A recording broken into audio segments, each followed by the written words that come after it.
On PM Express tonight, the PDS scandal, to rectify or to terminate. And that is in reference to the concession arrangement. Why are we saying this? And we know that the PDS scandal is not going away soon. It keeps on developing every single day. There are fresh developments. According to the FTI report, which we've now read quite a bit of, in fact, everything now. And the FTI report is a report that was commissioned by MIDA and backed by the US government. There were no documents to suggest that as of March 2019, both PDS, Car Bank, etc., could know and question the validity of the payment guarantees and securities that were issued. It concluded that there is no information to suggest that there was any fraud that was committed on the part of PDS and the others who were involved in the deal as well. But the minority in Parliament, we know, have a position on this as well, have questioned the interest of the Vice President in watering down the financial guarantee required to an insurance bond, because he chaired a meeting, a high-powered meeting, at which, this was on the 19th of February this year, at which the Finance Minister was in attendance, the two Deputy Chief of Staff was, the Chief of Staff was in attendance, the two Deputy Energy Ministers were also in attendance, people from PDS, ECG, MIDA, all of them were in attendance, at which a decision was taken and approved to water down the bank guarantee to a insurance guarantee. Many say that is where the problem started. If we stuck to the bank guarantee, we won't be where we are today. Government disagrees with that view, by the way. Now, the NDC is making claims today. They held a press conference today. The president, they say the Vice President, Finance Minister, MDA boss are complicit in PDS deal and cannot be trusted. In fact, they accuse them of criminal negligence in this matter. Now, the NDC further claims that they're making the frantic efforts. They accuse government of making frantic efforts to bring in an energy firm in France called EDF to take over the assets of ECG. Now, they allege that this is part of a plan. This scandal is going to be used as a small screen to annex ECG assets and share it among cronies of the government. We're going to interrogate that. What's the basis and the evidence to support that claim? Now, the NDC says it will thwart any attempt to do this. They say they're going to fight this quite vehemently. And government is also yet to make a position public on the investigations that they've done so far, and they are demanding that the government comes public on that. Now, ASEP, the African Center for Energy Policy, also has a position paper on this, on the back of the two investigations that we've seen. Now, they expressed disappointment with how ECG financial operational turnaround project has been carried out. It is convinced Cal Bank, Downwell, MIDA did not make any serious efforts to verify the authenticity of the demand guarantee.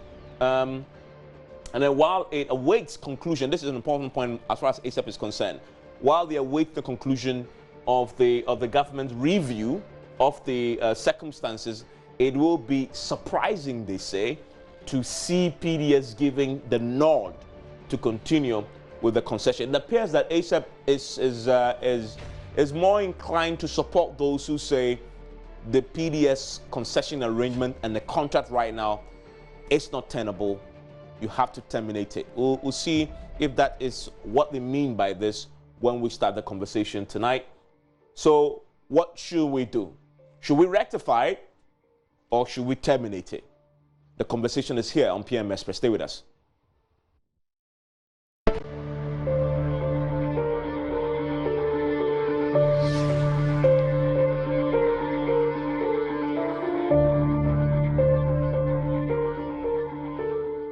PM Express live on the JoyNews channel, and my guest in the studio, Ben Boakye, is the head of the Africa Center for Energy Policy, Executive Director there. Ben, thank you very much for your time on PM Express.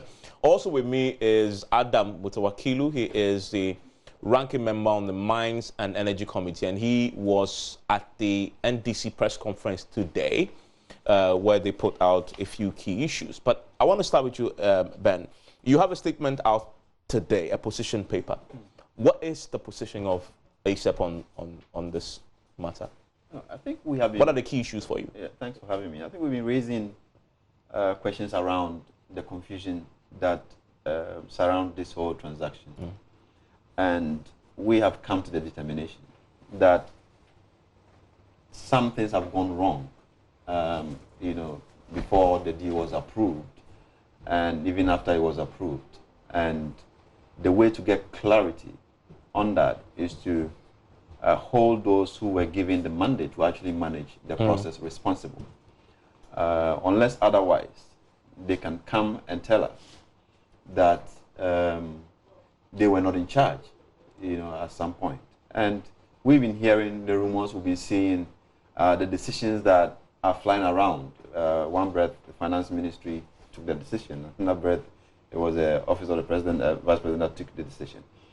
But where is the position of MIDA and the transaction advisors in changing the key components of, you know, the whole transaction? Because you're giving away your assets, and Parliament approved that we needed security before we give the company away.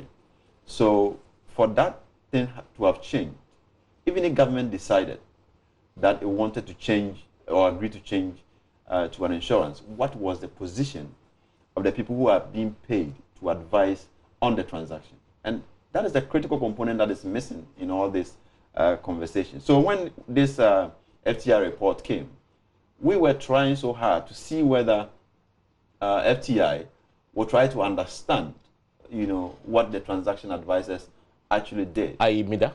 MIDA and Hunting, there's Hunting Andrew, and then IFC. FTI did the report, you know, to see what was their position, their advice. Because if government said, I mean, PDS says we cannot raise guarantee, financial guarantee, but we can do insurance, there has to be an advice from people who drafted the agreement.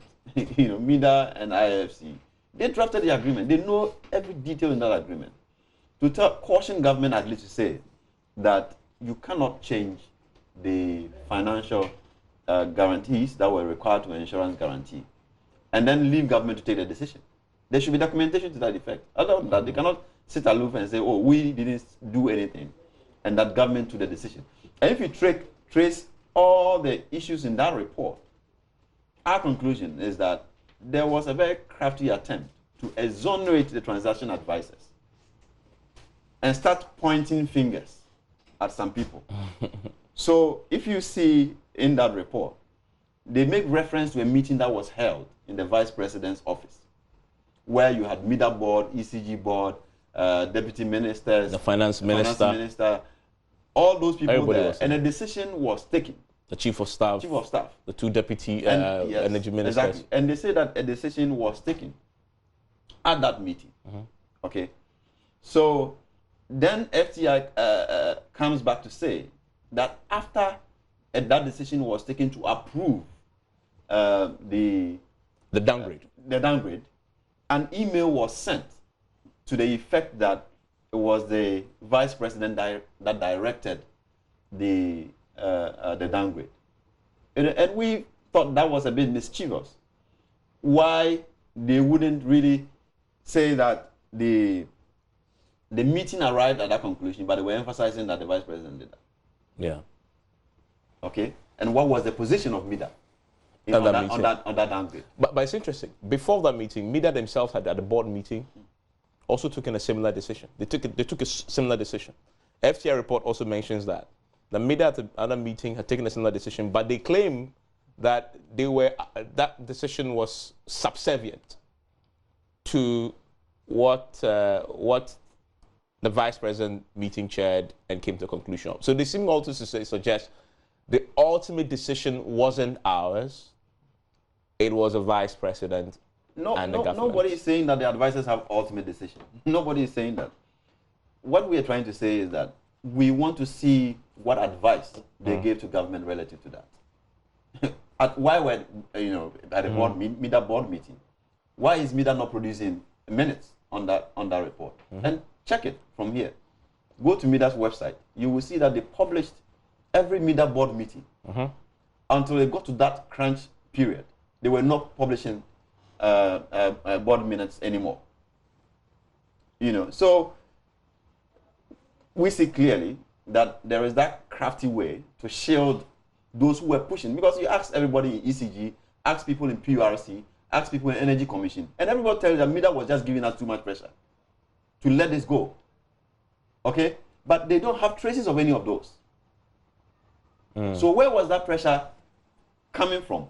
And why is that coinciding with a paper and electronic trail on this transaction? And then they send an email and point fingers at people, and they themselves, we don't see what role they were actually playing in that process. Yeah. If it was just a mere coordinating role, we could have hired national service people to do that. But why are you surprised? I mean, it's a MEDA Commission report. But you see, check the report. It's even interesting. The report says that they were replacing this report with the one that MEDA had commented on. What kind of forensic audit is that?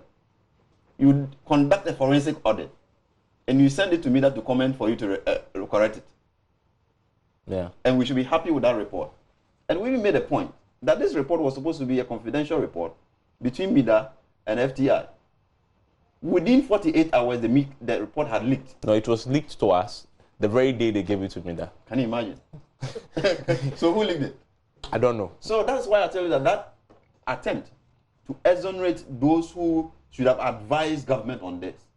Yeah, I mean, but the leakage is nothing, right? Because government's report also was leaked the very next day. But I was also telling you that MEDA had commented on, we are not seeing a comment MEDA gave to FTI. Where is it? Why didn't they leak that one? Okay.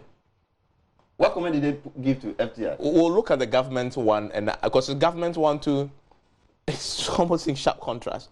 But they all, at least the fundamental point, which is really the biggest point going forward, is do we have the valid guarantee, yes or no? I think both of them conclusively make the point that as of now we don't. FTI doesn't conclusively say it, but it's very... FTI was again trying to explore the possibility that yes, and there's a legal precedent. Yes. I think to suggest... Why you advise me that you are not lawyers? Yeah. You are not citing cases. Yeah. To show that it was possible. And these are the facts. The cases they cited was to make the point that there is a possibility that could be held liable for their inability to execute, because there's some case that suggests that if an officer signs it in the company, the company must take ultimate responsibility for that. But you have to reconcile that with what our code also says, that they have a charter, they have rules on who can approve what. And those are the reason why you will do that, so that anybody at all in the company does not wake up to go and sign deals on behalf of the company. And to even make it stronger, they have put in their policy that to underwrite transactions of that nature, you need the approval of the central bank. It is our court's underwriting policy. So if our insurance companies and MEDA, who were supposed to manage that process, could not source the policy of the company to ensure that the cut-through provisions that they thought should have been in place was actually relevant, I mean, what were they doing? I mean, and you check the website of our court, and you see all the faces of people who can authorize deals. They couldn't even put a Skype call to any of them. Who? MEDA? MEDA, Danwell, Calbank, and all those people who were in the transaction. PDS even has a responsibility to ensure that if you are paying $7 million to somebody, $7 million to somebody, it has to be a legitimate person you are dealing with. They couldn't verify the faces of the people they were dealing with. Mr. Ozakilu, I mean, when the minority's position is confusing to me, where really do you stand on this? Because ASAP is clear, they'll be very surprised if government continues with the PDS deal. So I think that is almost saying this is almost as terminating the contract, correct? I mean, from what is available to us, that's the only conclusion you can come to. Okay. But the minority, you don't seem to say that categorically. Why? Yeah, before I get to that, I think I need... You want to comment on a few things you said? Yes. You see, this PDS deal has been suspicious for quite some time. The minority had raised issues in respect to the local partners. And we had raised issues, they have no financial muscle to shoulder it. And the FTI report actually, I like it because it has gone to start from after it has been passed by Parliament and took the steps, what happened. After reading it, I realized that people in government and at the Flagstaff House, government appointees and cronies of the president, who should have been more concerned of protecting the asset of ECG, that is about 22.4 billion Ghana cedis. If we use an exchange rate of 5.5 now, that is about $4 billion. They were not interested in the worth of ECG, and therefore it is a national asset. Why do you say that? I'm coming. They were more interested in ensuring that their interests in the private PDS is achieved. Where's the evidence? Let me tell you, let me say. Parliament passed the lease and assignment agreement and the bulk supply agreement. It says that there must be a bank guarantee or a letter of credit of $350 million. Even the 350, if you look at the value of ECG and the 350, you could see that they should have upped it small, but that's the guarantee. Then a meeting was called with the vice president representing the president. In the report, there was no quorum. Which part of the report said there was no quorum? Read it very well. No, I haven't seen that. There were no minutes. No, but quorum cannot equate to minutes, can it? Quorum enables the meeting to take place. Yes. And in that meeting, there must be minutes. But quorum just goes to the who must be present and the numbers. If the number is not up, yes, you cannot hold a meeting. Yeah, but who determined how many people should be in this meeting to form a quorum? For example, we know at least, it depends on the law, but we know at least 1/3. Of who?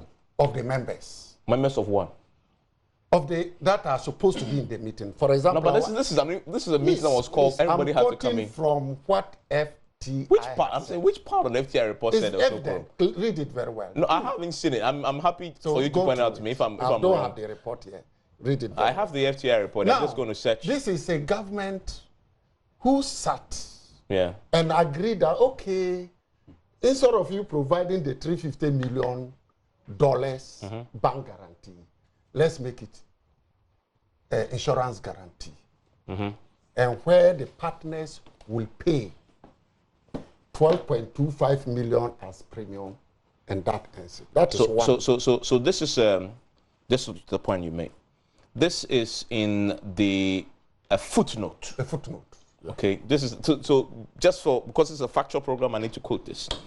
What you refer to as a quorum is in a footnote, and this can be found on page 6 of the Executive Summary of Observations.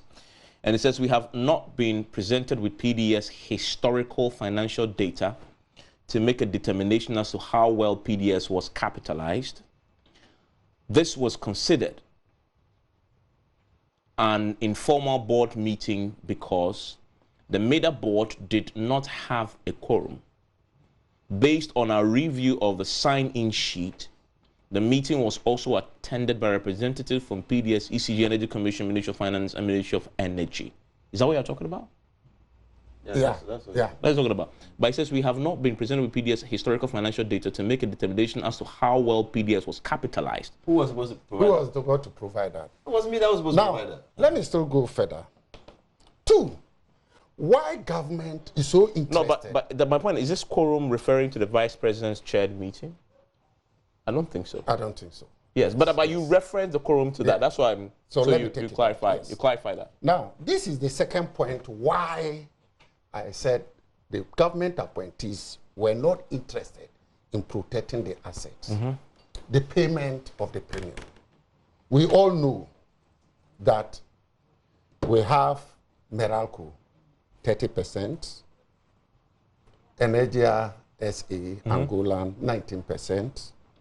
Then the finance minister decided to merge 2 of the local partners that were approved by Parliament. Yeah. So I don't want to go deep into that.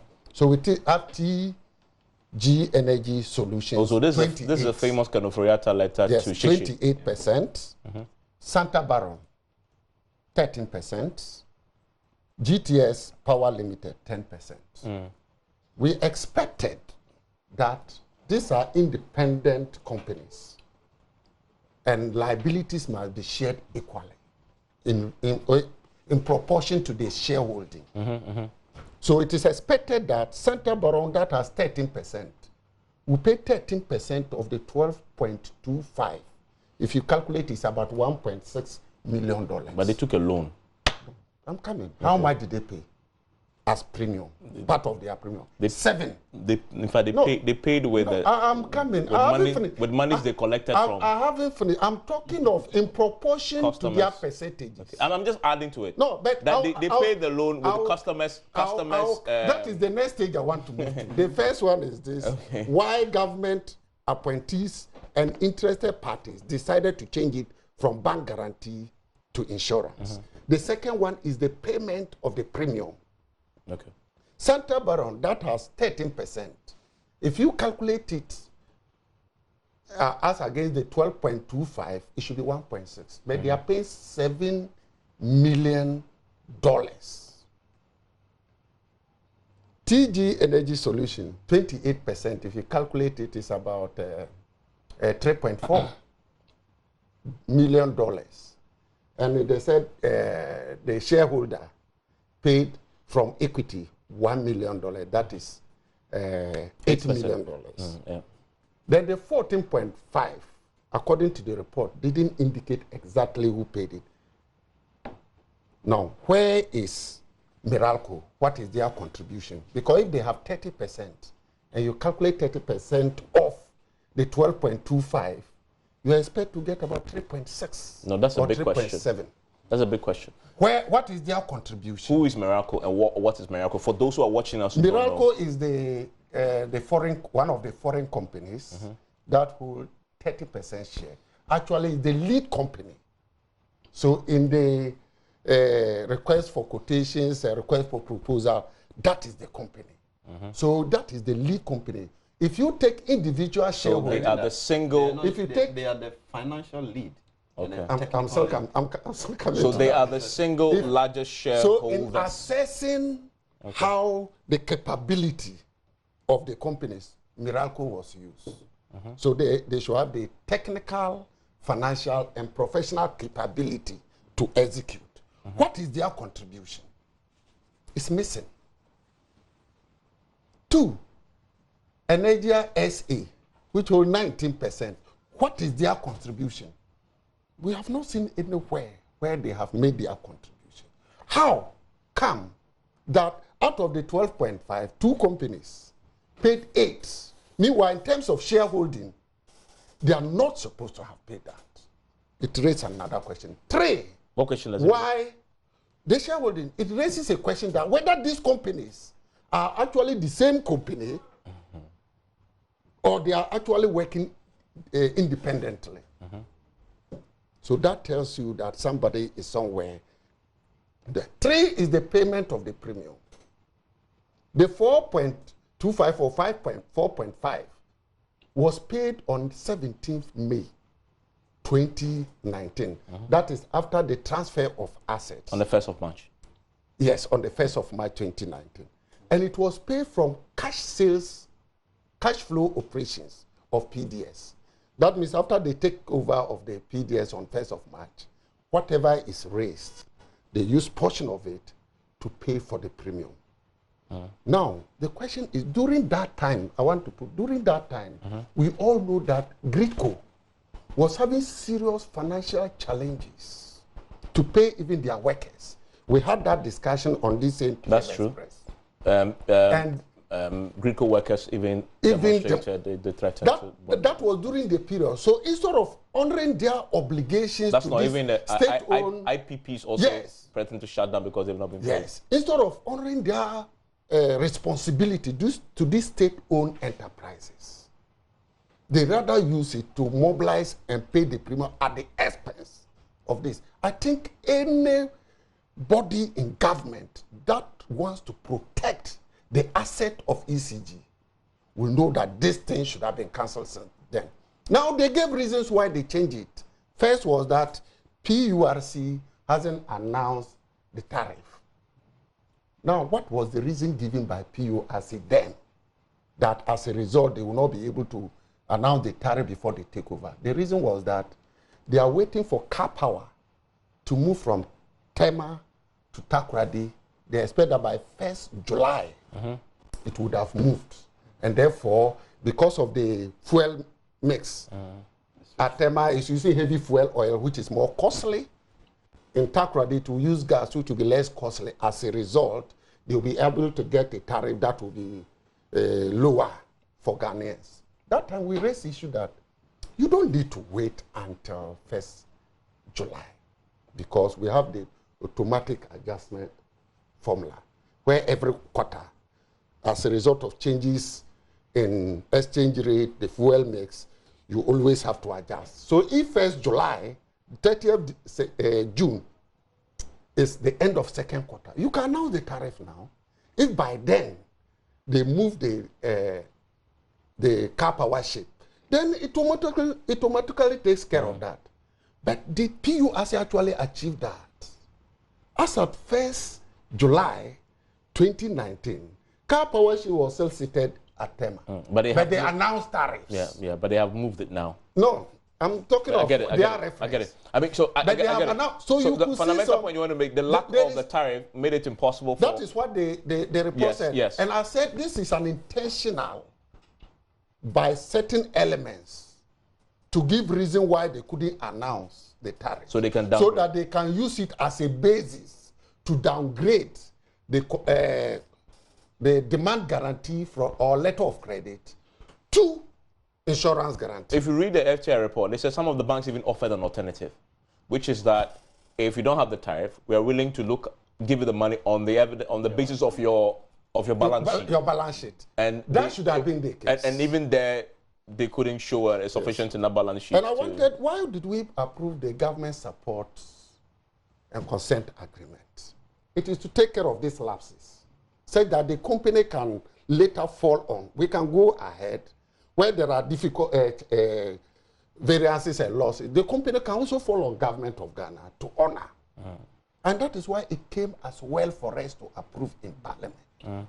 Now, this significant change from demand guarantee or letter of credit to insurance guarantee is material.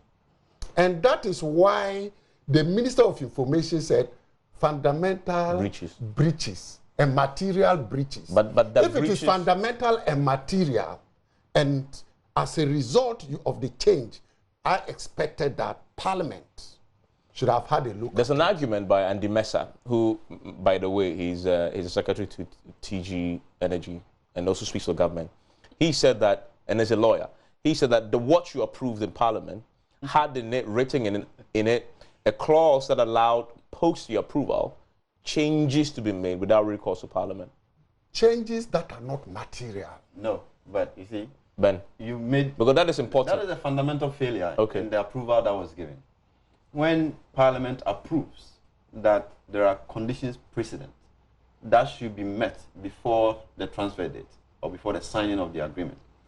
And then subsequent to that, you also empower ECG and the Minister of Finance to change the condition precedents. Parliament did that? Empowerment? Yes, it's part of the agreement. Okay. They were empowered to either waive it or change it to conditions subsequent. Okay? What I'm not too sure, what the lawyers may want to advise is whether, no, the change is not there. They could have even cancelled it. You know, per the approval that was given. ECG could have said, oh, we don't need guarantees. We can give you the company to manage, and nothing would have happened. So that was the kind of work Parliament was supposed to have done to ensure that those, you know, lapses were checked. But they empowered them. But what we can context is if Parliament had to approve an agreement, you know, and the reason was that we were handing our company to a concessionaire, and the concessionaire is supposed to produce guarantee that they can manage the assets efficiently. At what point can Parliament see that responsibility to somebody to be able to change it? And it's interesting because if you read the FTI report, they actually wrote to the Attorney General to advise on this matter. And the Attorney General said, wrote back and said powers were given to the Finance Minister to make the changes. Yes. That goes to support my assertion that we have government appointees that were not willing to protect. But if you give anybody, we expected government to have been protecting ECG no matter what. And that is why I made that statement from the beginning. That somebody can just say change. And you know that 4 billion, we are going to give it out. Okay, it's normal. Then you are not actually protecting. Now, if you read this letter, the Minister of Finance has requested that lawyer Akoto Ampal, they form a special purpose vehicle for the local partners. We believe that the local partners are independent from the Minister of Finance. If they want to form a special purpose vehicle, they will call a meeting. It shouldn't be the Minister of Finance now directing what that private company should do.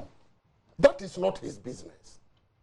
We believe that all this step goes to indicate the interest of the Minister of Finance in the PDS. Because he has no right to appoint somebody and call that person chairman of the negotiation committee.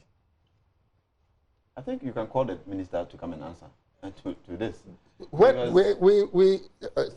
I mean, in the coming days, we don't know the basis. There are certain things I cannot say here. In the coming days, I think something. So these are issues. These are issues we believe that government and President Nana Akufo-Addo and his appointees did not do Ghana good. We didn't need to get to this stage. Now, if you go to the guarantee, I think it is clear, and my brother has already explained it very well, that the conclusion by FTI, I have a problem with it. That there was no criminality and fraud? First, that even though the officer has no authority to have signed it, and that he was signing technical documents. Do you get my point?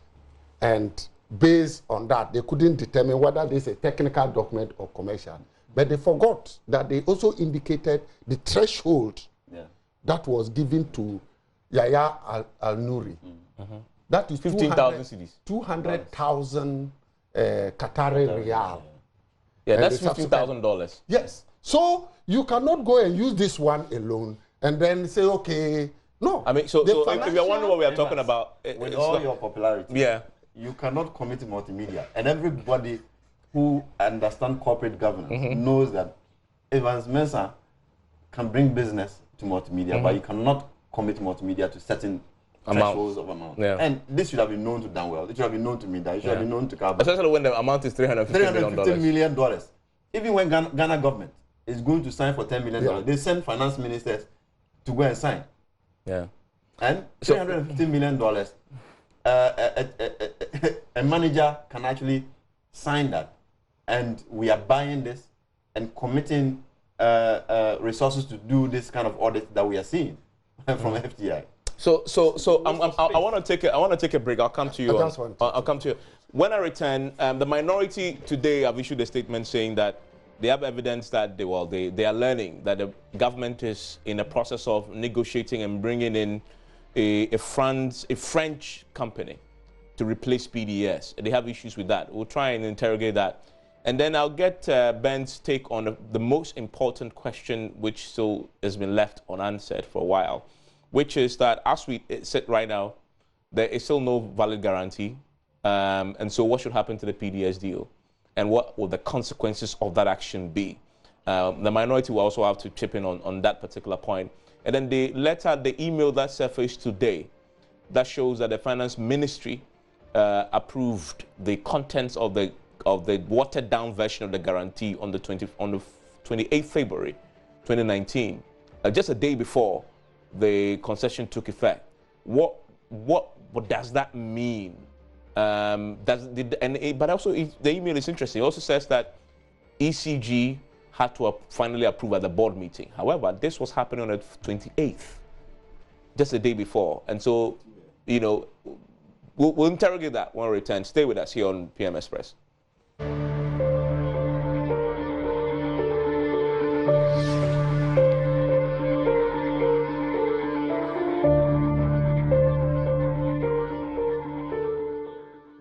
The more you look at this PDS deal, the more difficult it becomes for you to appreciate what really happened and where we might end up with this. And there are very serious consequences. I wonder where the Americans stand tonight on the back of those two reports. That's one other part that we need to be interrogating, because it's their money, remember, that is at stake here. And Ben, I guess that's a part of that we haven't really, on the back of these two reports, where we don't know where the Americans stand, but it's their money. We shouldn't be worried about American money. We shouldn't be worried about our own Ghana money. Yes, because we cannot sit here and interpret American interests. Okay, but they told us before all these investigations started that they were backing a MEDA report. Yeah. The MEDA report. The MEDA report is out. We all know the issues with it. Yeah. And I've asked, I want you to ask you before, between the government report and the MEDA report, you say you are more inclined to trust the government report because they had direct access to the top echelons of our court. MEDA report didn't have that. But the Americans say they'll work with what MEDA report finds. That it's very they tricky. Have not spoken since the post the thing. Okay, you think they might change their minds? We would have to wait for them to speak. But fundamentally, we should protect our interests. How do you do that in this whole transaction? In this matter, not where we are now? We have to ask, like we are asking the questions. Who changed the insurance from bank guarantees to insurance? I think isn't that settled now? Okay, but okay, so that's an important point. That is the fundamental question we don't have answers to. No, but have you seen the email that surfaced today from the finance ministry? Yes, I've seen that mail. Again, from the head of legal from the finance ministry. That contradicts other things that MEDA has been saying.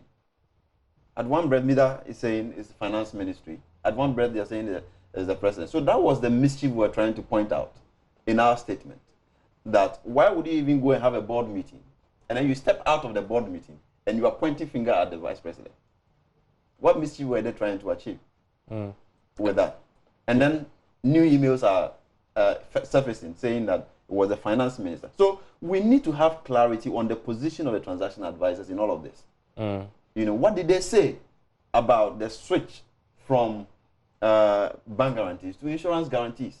What did they say when it became apparent that the concessionaire who is taking over ECG, the consortium PDS, did not have money? And you saw how crafty FDI was with that version. They only had the line to say that they didn't have money and decided not to go further.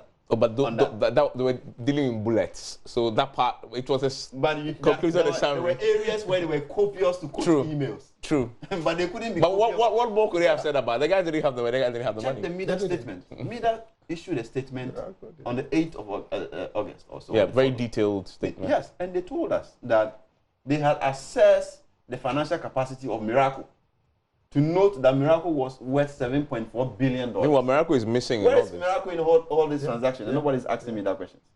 Yeah, I mean, but that's an important point. Miracle, in the midst of all this controversy, had been totally invisible. Meanwhile, they are the single largest shareholder. Yeah, also an that is what I indicate. If you went to look at the procurement process, you don't see Santa Baron there. You see Miracle. Yeah. You see Miracle. And they give their net worth, their cash flow, detailed analysis. Even though among the 6, they were the least in terms of net worth, cash flow. But in this one, it's missing. That's why I indicated even the premium. What is Miracle's contribution? That was about 30%. It's clear now that Miracle had zero contribution in that, because that has been told already. Let me ask you about the email that surfaced today, because I know that is one of the key things. You're talking about who gave the approval. You said the vice president, but we've seen have you seen that email? No. You haven't seen the email? Okay, so this is an email originating from MEDA was asking for approval for the watered down version of the guarantee, the terms of it, in terms of the content of the demand. And on the 28th of February 2019, the Finance Ministry's head of legal writes to them and say, yes, we are happy, you can go ahead, work with the guarantee as it was. And then there's a note beneath that said, however, ECG, because ECG as a company limited by guarantee, should sit at a board meeting and give a final approval. But this on the 28th was actually almost 4 p.m. Was it? The email. And so it leaves very little time before the concession agreement came into effect. I mean, that on the face of it proves that the very final approval before the concession came into effect came from the Finance Ministry, on the face of it. Yeah, but that is what I'm saying. I indicated, and as I enumerated, that there are certain individuals who were interested. Even the guarantee, what was said was first scanned copy, and ECG had raised concerns. True.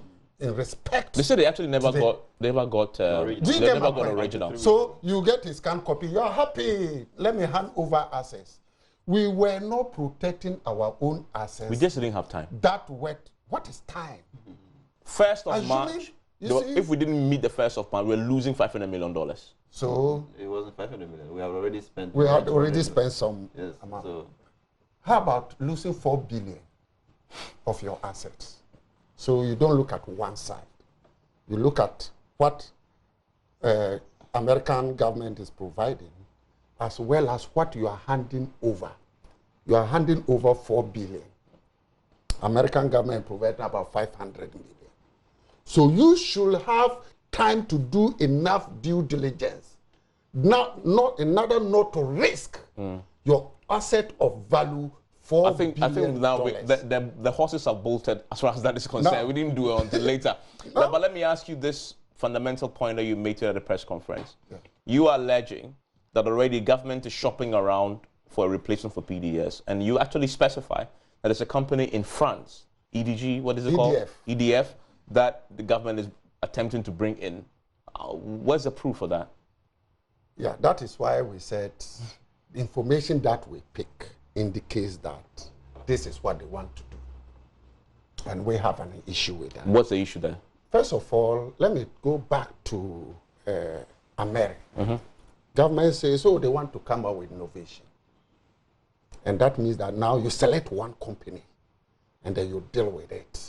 It came and it was a heavy scandal that resulted in the dismissal of a minister. Now, if government now says, oh, we are going to EDF, that means they have decided who they should go to. We believe that it should be open.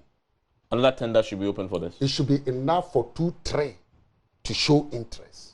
The moment they go but I thought EDF was also part of the original tender. It was tender. part of it. Yes. Yes, it was part. So it doesn't mean that government just decide, oh, we are dealing with EDF. It gives them the room to go and do whatever they want. All this you're saying is speculation because the government hasn't confirmed. That is why we say the information we are taking. Yeah. We are just giving a hint. To stop them. That if they have that and they are doing that, they must know that we are watching and will resist it. Apart from not tendering, what else is wrong if they got EDF in? Because clearly PDS has an issue. EDF is not coming to take 100% shares. It's still coming with the 51 local partners. How do you do that? No, but is that true? Because Miracle is still there. No. That means they are cancelling the PDS. With Miracle and everybody else. That is the meaning. Okay. And they are coming in with another company. In that case, government must vary the terms completely. The government decide that, okay, we want to work with A, we want to work with B. You don't give the opportunity for the president to just decide who he wants to work with. You give the opportunity to 2-3 to exhibit their financial, professional, and technical capability. But you could have said that without mentioning anybody's name. Yeah. You said that government should have a transparent process. Yeah. But we are equally saying that we are picking information This is unverified information. If government has started that, they should really look and say that minority we are watching. If they haven't, okay. My final question to you on this, and then we'll explore other issues with Ben. What is the minority's position on whether or what to do with the PDS concession arrangement now, on the wake of what you know? First, we had in our press conference earlier, you know, the minority in parliament, we had indicated, abrogate. So you want it terminated? Terminate PDS? And government has come out clearly to indicate that there's fundamental and material breaches. In fact, the government report said there's, as of now, there's no valid guarantee. So if it is fundamental and material, it automatically terminates the contract. So you don't need to now come in and now sit down whether to terminate or not. If it is material, then go ahead. Do you get my point? But in bringing somebody, don't go and choose who you want to bring. You say start the process afresh. Start the process. 2-3 companies. Let them come and show you their works. Yeah. And let this one be an experience. So that the local partners, let us know them in advance. We can do due diligence on beneficial owners of those companies, their net worth, and all that before. Let me bring in Ben. Ben, you also have almost the same conclusion, that the PDS deal right now is untenable. But there are consequences if we abrogate it.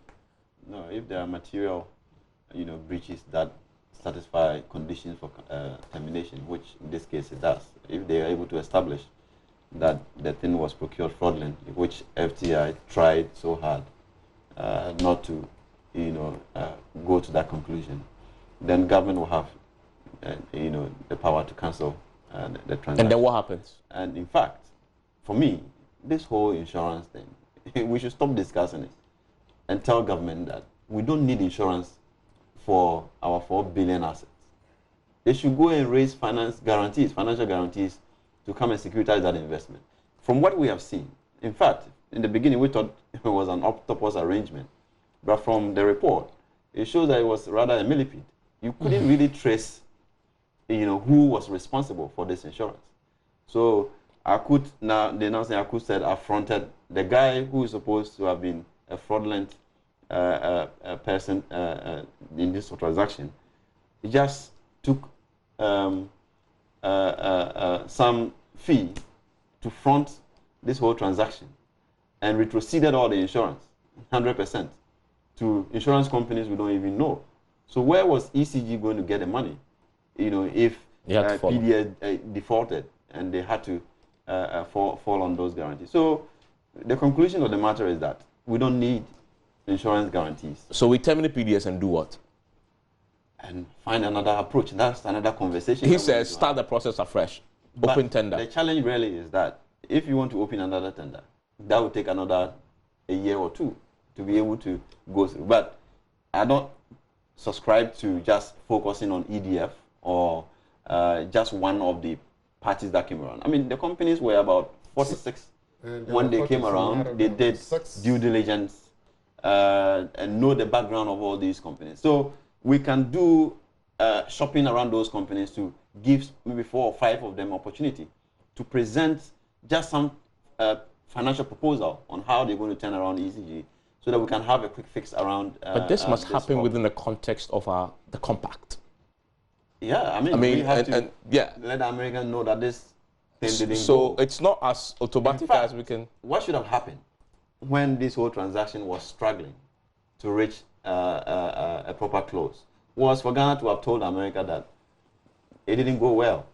We thought the consortium had money. They don't have the money, and therefore we're not proceeding. But Americans were insisting meet the 1st of March deadline. So if Americans are insisting it's not in your interest, what happens? You have to stand your ground. Because we wanted the money. To do what? To reinvest in the energy sector. So this is the challenge again. You do not need that, I think, $200 million that was to be paid to us in respect of your $4 billion. So those are considerations that you really have to also look at. And I'm not sure the Americans were just going to say that if the deal is so bad, let them come and tell the Ghanaian public that if the deal is so bad, still go ahead. Mr. Skulu, when is Parliament back? It should be somewhere October. Normally, we don't have This definite must certainly be top on the priority. It's very important that... Is it, have the discussion begun already what to do with this when you come back? Since you approved the original contract that had now been... Yeah, at the appropriate time, you know. That is why I say it's not everything I can say here. From Parliament's perspective, take you to Parliament, call all the ministers to come and answer to these ones. That is why, that is what I said. That is what I said. It's not everything I can say here. At the appropriate time, you will see what we will do as minority. Okay. Well, as of tonight, we are still waiting for the government's position on its own investigations into this. From ASEP's and minorities' point of view, they expect only one thing to happen. Government should announce a termination of that contract. But the big question is, if they announce a termination, then what happens? What happens in that interim period when there's no termination? I guess that's why possibly government hasn't spoken yet, because it's not as simple as that. We appreciate that. Because the moment you terminate, ECG takes over. Yes. So it will not be like... No, but it has the compact. The compact. They're forgetting that this must happen within the context of the compact. And that is why force majeure is part of the compact. No, force majeure is something that you don't have any control. This is clearly... And the compact, mind you, had an objective.